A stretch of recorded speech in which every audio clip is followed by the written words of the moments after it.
আসসালামু আলাইকুম, কেমন আছেন সবাই? আশা করি আলহামদুলিল্লাহ ভালোই আছেন। আজকে আমি আপনাদেরকে তৈরি করে দেখাবো বেগুন দিয়ে মরমা মাছের তেল ঝাল। তো চলুন দেখে আসা যাক। এখানে আমি ৮ পিস মরমা মাছ ধুয়ে পরিষ্কার করে নিয়েছি। এবার আমি এগুলো নিয়ে মশলা মাখাবো।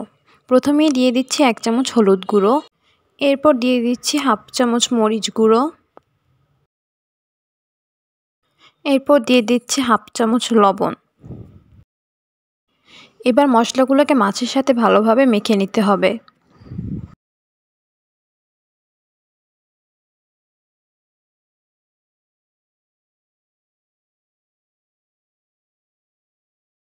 মাছগুলো ভালোভাবে মাখানো হয়ে গেলে মাছগুলোকে ভেজে নিতে হবে।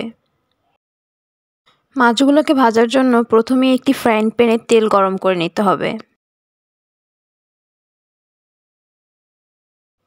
তেল গরম হয়ে গিয়েছে, এবার আমি মাছগুলো দিয়ে দিব।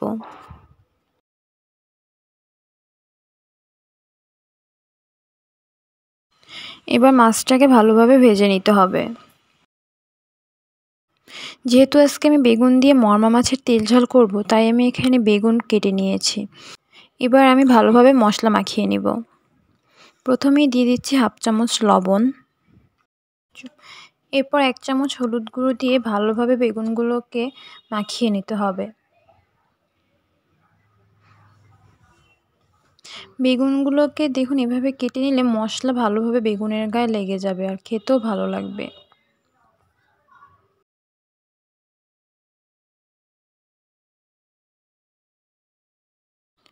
মশলা মাখানো হয়ে গিয়েছে, এবার আমি বেগুনটাকে এক সাইডে রেখে দিব। মাছটার এক সাইড ভালোভাবে ভাজা হয়ে গিয়েছে, এবার আমি মাছগুলো উল্টে দিয়ে অন্য সাইডটা ভালোভাবে ভেজে নিব।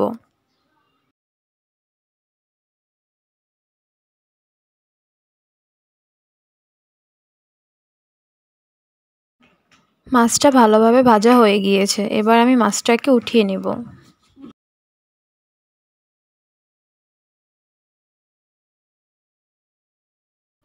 মাছগুলোকে আমি উঠিয়ে নিয়েছি, এবার আমি বেগুনগুলো ভেজে নেব।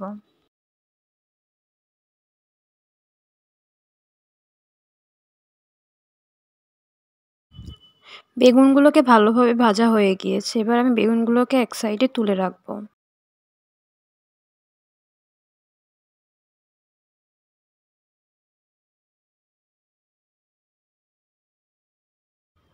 এবার আমি মশলা কষিয়ে নেব। তার জন্য একই তেলে অল্প একটু তেল দিয়ে নিচ্ছি। এরপর দিয়ে দিচ্ছি পেঁয়াজ রসুন বাটা, আদা বাটা আর জিরা বাটা। এখানে আমি পেঁয়াজ আর রসুনটাকে একসাথে বেটে নিয়েছি। এবার দিয়ে দিচ্ছি ১ চামচ মরিচ গুঁড়ো, ১ চামচ হলুদ গুঁড়ো আর অল্প একটু লবণ। মাছ আর বেগুন মাখানোর সময় আমি লবণ দিয়েছিলাম, তার জন্য এখানে আমি লবণটা অল্প পরিমাণে দিচ্ছি। এবার অল্প একটু পানি দিয়ে মশলাটাকে ভালোভাবে কষিয়ে নিতে হবে। মশলাটা ভালোভাবে কষানো হয়ে গিয়েছে, এবার আমি ঝোলের জন্য পানি দিয়ে দেব। পানিটা ফুটে উঠলে মাছগুলো দিয়ে দেব। পানিটা ফুটে গিয়েছে ভালোভাবে, এবার আমি মাছগুলো দিয়ে দিব।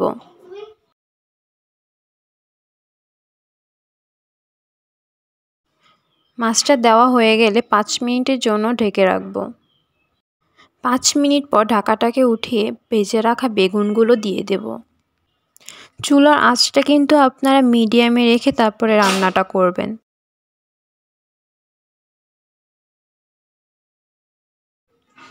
বেগুনগুলো দেওয়া হয়ে গিয়েছে, এবার আমি আরও ৫ মিনিটের জন্য ঢেকে রাখব।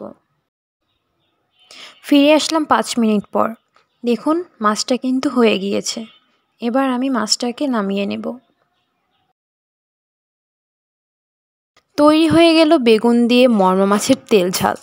আপনাদের যদি আজকের রেসিপিটি ভালো লেগে থাকে তাহলে অবশ্যই বাসায় ট্রাই করবেন এবং আমাকে কমেন্ট করে জানাবেন কেমন হয়েছে। আজকের রেসিপিটি যদি আপনাদের ভালো লেগে থাকে তাহলে অবশ্যই লাইক, কমেন্ট, সাবস্ক্রাইব করে আমার চ্যানেলের পাশে থাকবেন।